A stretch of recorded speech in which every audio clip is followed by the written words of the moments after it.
have a display from a lot of people who contributed today. So if there's anybody that would like to speak a little bit about what they brought in today and let us know what's there, we'd be happy to hear. If you want to just stand by what you brought in. And if you don't wish to, that's okay too. We'll just provide the opportunity. And he enlisted in 1915. He signed up. We actually found his attestation papers on the internet, and we provided a copy here so you can see he signed up. He was born in 1895 and he was 20 when he enlisted. And he went first to Kingston for training, Kingston, Ontario, and then he served over in England. We are actually living in my husband's great-grandfather's homestead, so we renovated their house, which we're very proud of. My husband did all of this, so he's the one to be credited for all of it. But anyways, when we were doing the renovations on the house, we came across a few little artifacts in the basement, and when Gail had mentioned that this was taking place today, what we did, we sort of scurried around and quickly sort of cleaned up some of these artifacts and brought them for us.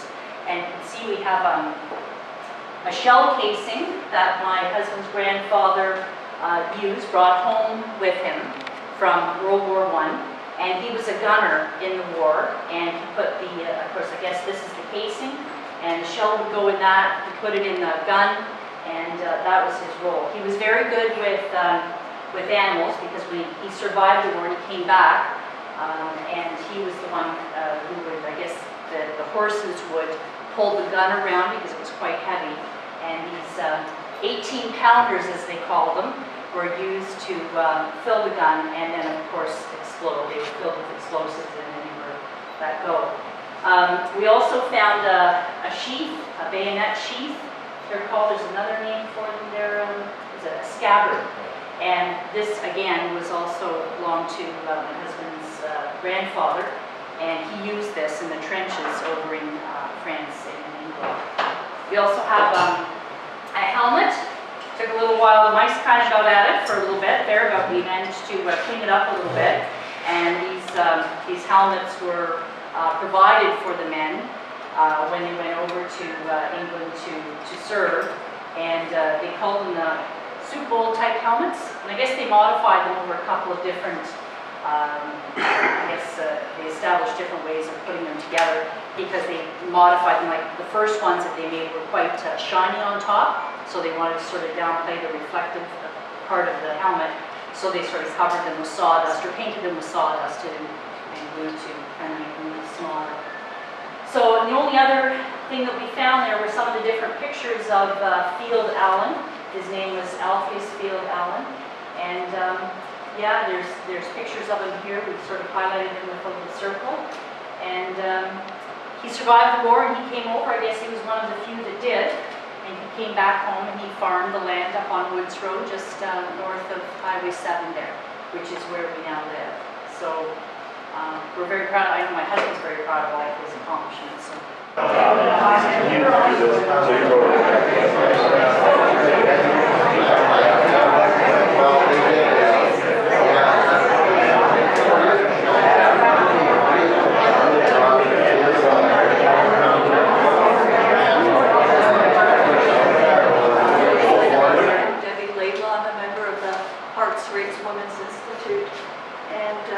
One of our members, Gail Ketchison, found some of the papers from the archives on the role of the Madoc Women's Institute.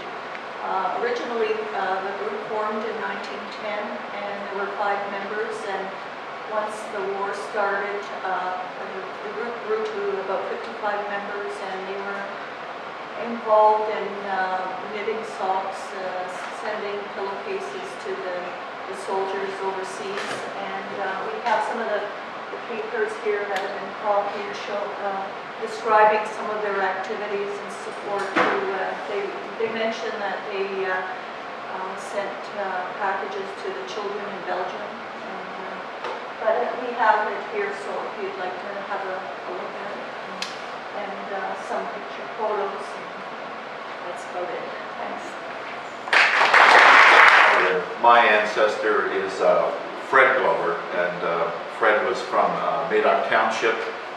They had farmed, his ancestors had farmed beginning in 1850, and he was born in 1890, and he was 25 when he enlisted in December of 1915. He had been a school teacher prior to that, and there had been a meeting at the armories here in Madoc just in the early December of that year. And it's interesting that he joined up about 2 weeks later. And in the history that I've written here, and I have some copies on the table, I note that that meeting, and I'll read to you. A speaker gave a shoulder-to-shoulder talk to the men of Madoc and vicinity. He said there are only 2 possible reasons for a man not to enlist. He either can't or won't.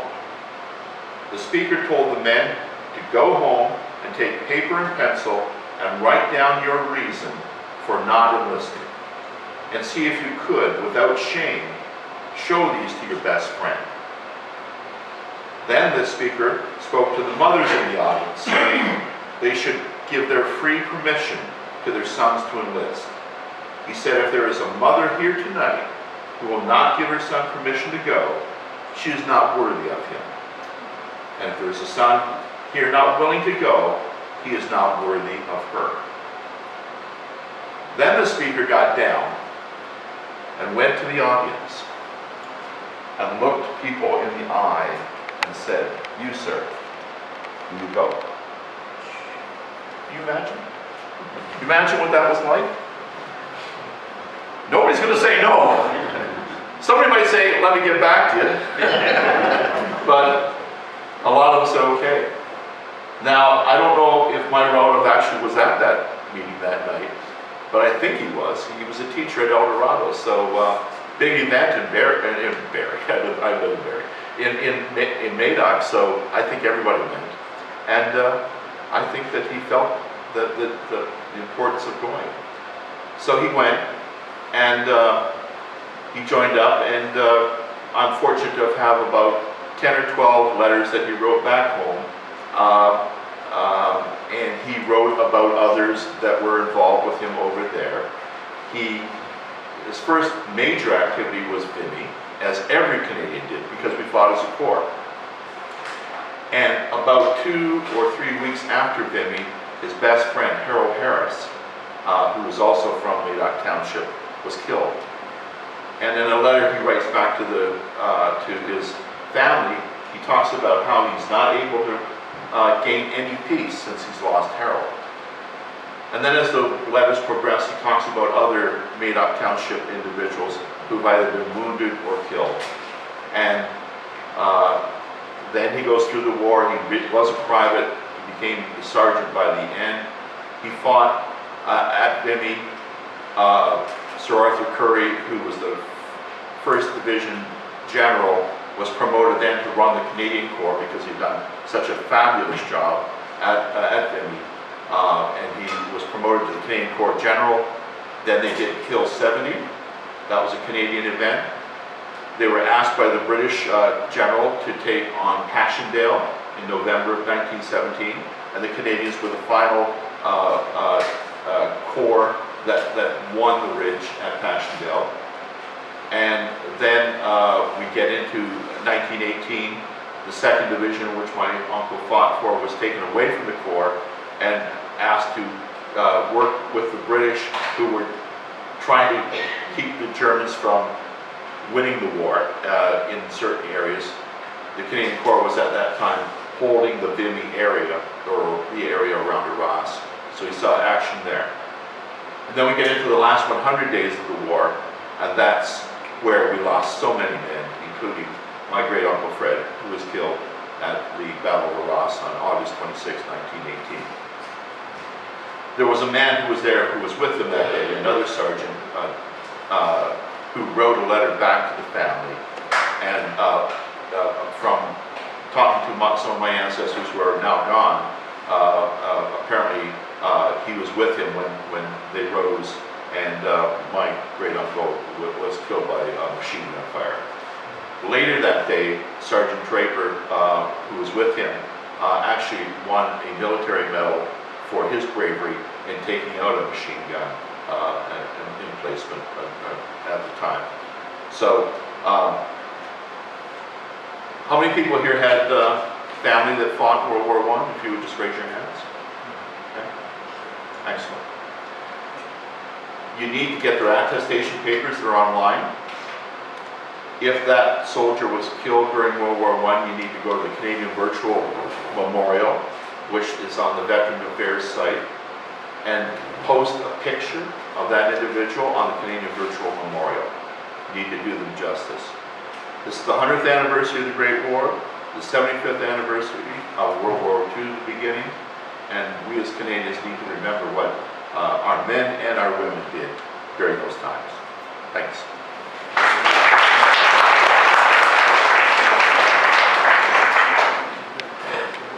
I'm Doris Broad Pierce, and my father was Robert Newell Broad of Medoc Township. He enlisted on the day war was declared. According to legend, he was a carpenter on the roof of Kells barn, and when they announced the war had been declared, he got down off the barn and went and enlisted, which all sounds very dramatic. The fact is that he was already in the militia in the Hastings Rifles, so he was called up in any event.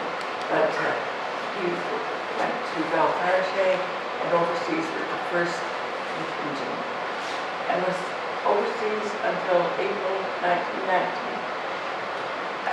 He went over as a private, went up through the ranks, was commissioned in the field at the same time as he won the military medal. It was in a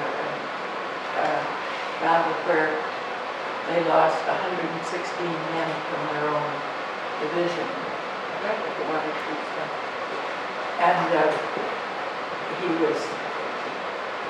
took over as sergeant when the officer was killed. And that was when he was commissioned in the field and won the military medal. He was wounded twice, sent back to England, but then returned to France, and later on won the Military Cross when he took over machine gun emplacement. He came back to Canada, married, and farmed in Hastings County, but he always belonged to the Hastings Confederate Regiment, the militia. And when the Second War broke out, he re-enlisted and served for 3 or 4 years as the training officer of the reserves, the ones who hadn't gone overseas yet. So he had a long history with the militia, and in fact, one of these medals which I brought is his long service medal, 20 years. I think Dr. Bradford was the same medal, not the other medals here are the Military Cross, the Military Medal, the 2 service medals for the First War, and the 2 service medals for the Second War. And this book, my brother put together, my brother Ken, probably more of you know Ken, put together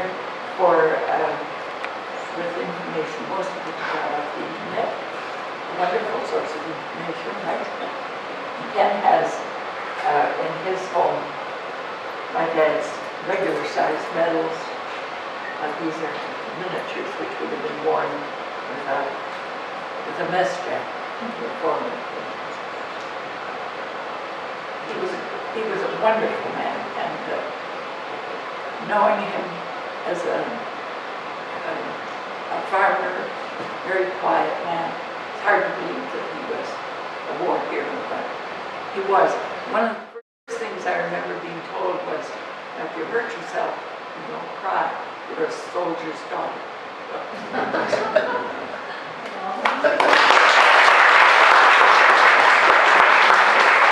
Very quiet man. However, I grew up in Hazard's Corners and was one of the little kids when Doris was darn near narrow. And I remember when they built the rink at Hazards. I remember being out there as a kid, and little Broad, behind his back, they call him the Major, was a very quiet man, but when a group of men got together to do a work job, everybody knew who was in charge. He could organize people like that, and yet he had all the best qualities of an officer. You should be very, very proud. Well, I haven't got anyone that close to me that was heroic like Major Broad, but we brought in a whole bunch of stuff. In the piano bench at the house that we've lived in for 52 years, we bought the piano at the sale, and the piano bench was full of sheet music. And going through it, we found a wonderful collection of First World War songs. Patriotism, ram, ram. Anyway, Edith Keene, who grew up in that house, and Stephen Glover's grandmother was her sister and grew up in that house, loved the piano and has a great collection of sheet music, which we thought you might find interesting. However, the story that I, in some ways, like the best is I kind of put it together. The tragedy was not only on the battlefield. Harold Harris, who's been referred to, Sergeant Harris and Alma Keene were born in the same month, within a week of each other, in 1891. They were sweethearts in the farming community of Hazard's Corners. In less turbulent times, they would have married and perhaps had a family. Unfortunately, they were young at a time when the world turned upside down. Sadly, Sergeant Harold Burnside Harris was killed in action in 1917. Having suffered such a loss, my great aunt Elma never had another boyfriend. My mother, Winifred Keene Ketchison, always thought that Uncle Charlie, who was her favorite, Uncle Charlie Keene, the youngest of 8 members of the Keene family, felt it was his duty to care for his sister Elma, and he never married. Until her brother Charlie's passing at 1965, Elma kept house for them, and he was the breadwinner. Harold Harris, 26 years old, lies somewhere in France. His name is on the Vivian Memorial. His sweetheart Alma Keene, 89 years old, lies in Hazard's Corners Cemetery. Some wounds were too deep to heal. The other thing I would mention is, and there's a picture of them, we found this in the trunk of my Aunt Elma's. The picture of him, and we put the two together, but she did have a picture she never forgot. The other person was Private Ross Ketchison, who was the adopted son of our family, my great-grandfather's brother, his adopted son. And our daughter, for some reason, found that picture of Rossi, as they called him, and it was kind of a romantic thing. She was a handsome young man. He died before he was 21. We never knew anything about him really till later. He never lived to have a family. He was born out of wedlock, was adopted, and Sarah kind of always had this in her head. So she always has had Rossi's picture in her room or on her dresser, and 2 years ago, last November, she had twin boys, and one of them she named Gideon Ross. And she sent me where she found them, and as has been mentioned, you can find everywhere that they're buried. Rossi Stanley Ketchison, 102nd Battalion, died on September the 2nd, 1918. He was 20 years old, and he's buried in Sun Quarry Cemetery in France.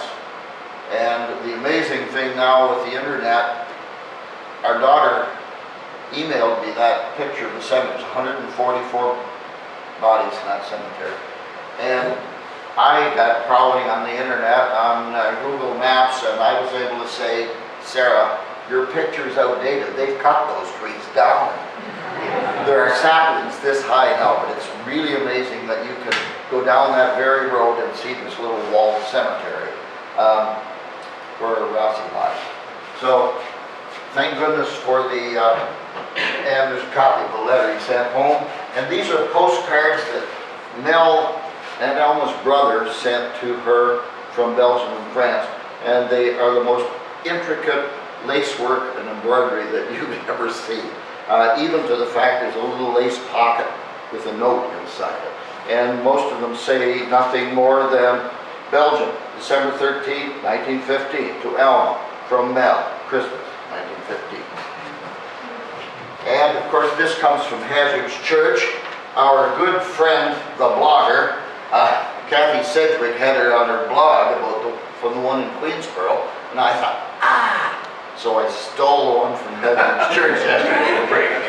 Thank you very much, and thank you, Dr. Godfrey.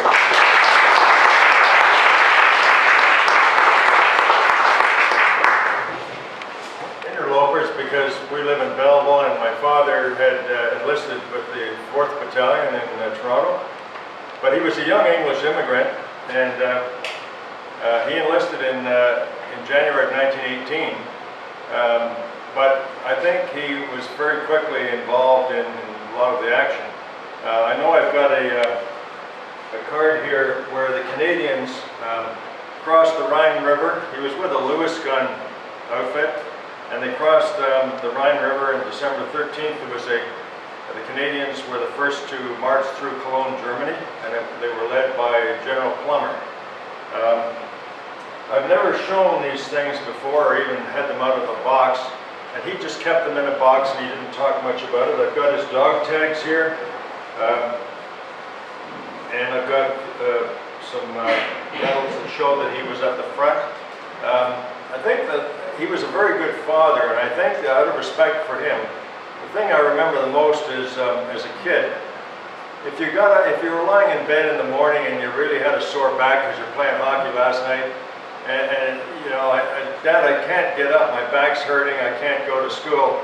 His answer was always, if you get up and get moving, you'll be fine. And how do you argue with somebody who's been through what he had been through? If you were sick to your stomach, he'd say, well, go be sick and get yourself cleaned up, you'll be fine if you get moving. So getting moving seemed to be the answer to just about everything. The other life lesson I remember, because he used to drop these little life lessons on me, he said that they were given hardtack. There wasn't really a lot of food. I think a lot of Canadian soldiers, they ate the horses that were dead, they stole vegetables. There wasn't a food truck. In fact, there wasn't a ride. Most of the time, I think there was a lot of marching. But he did tell me a story that they gave them hardtack, and he said he cut his hardtack into 5 or 6 pieces. And he said, I ate one, and I put the others away. And he said 3 days later, everybody's really hungry, and they saw him eating something, and they said, what do you got there, Eddie? Because his name was Edward Fulford. And they said, what do you got there, Eddie? And he said, I'm eating a piece of my hardtack. And it breaks me up to think of this, but he had the self-discipline to cut it into 5 pieces, and he only ate one a day. And the other thing I think he did is he said he used to try and shave in the morning. And I said, why in the hell would you be doing that? Because I was 17 and I was, that it was smart mouth. And he said, well, if you get careless, things can happen. So anyway, I think the profound thing out of respect for him is the self-discipline that he had. He was really pretty strong that way, and I'll never forget him. Thank you very much.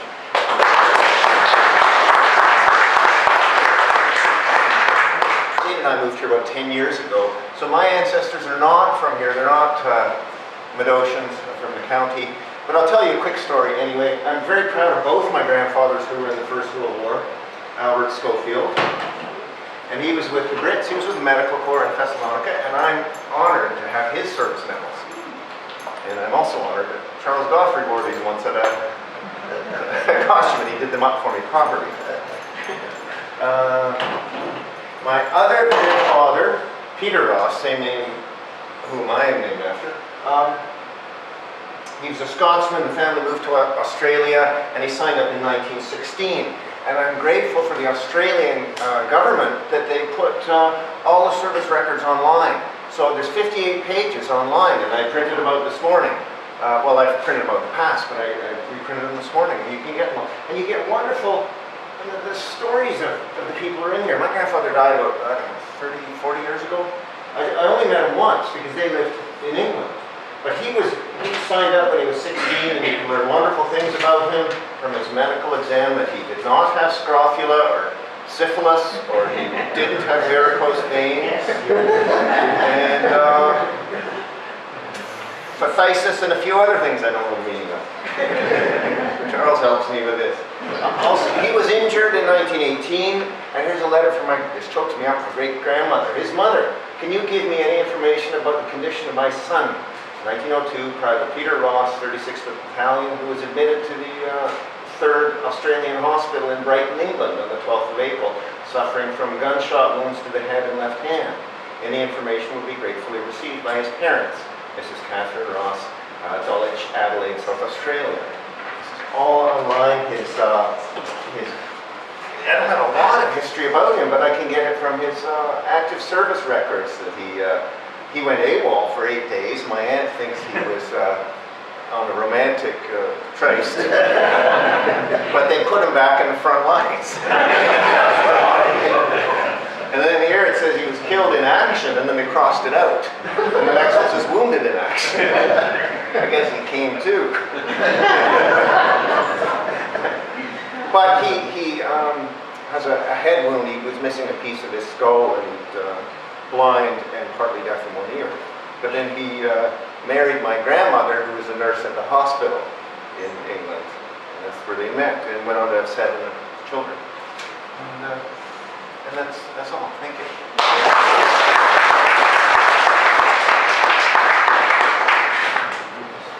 Digging through things that my mother-in-law, Olive Reynolds, when she passed away, we come across one service medal that was found in the few things, and we come across another medal which has somebody's number on the back, and we haven't searched it out to find out who the medal actually belongs to. So this medal, the bigger one, belongs to Joseph Reynolds, and that was my wife's uncle, and he served in the First World War.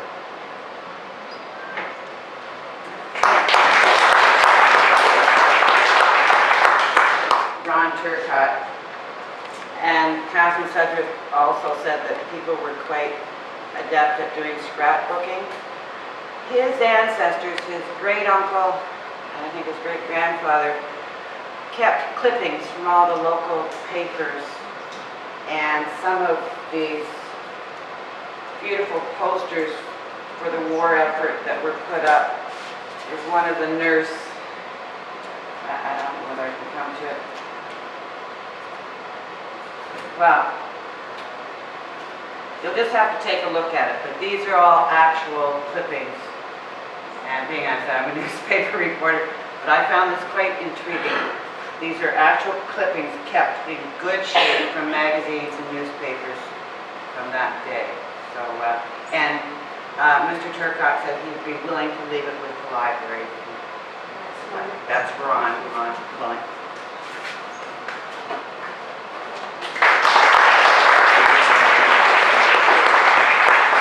Uncle, Arthur Pigden, who lived at farm on Pigden Road.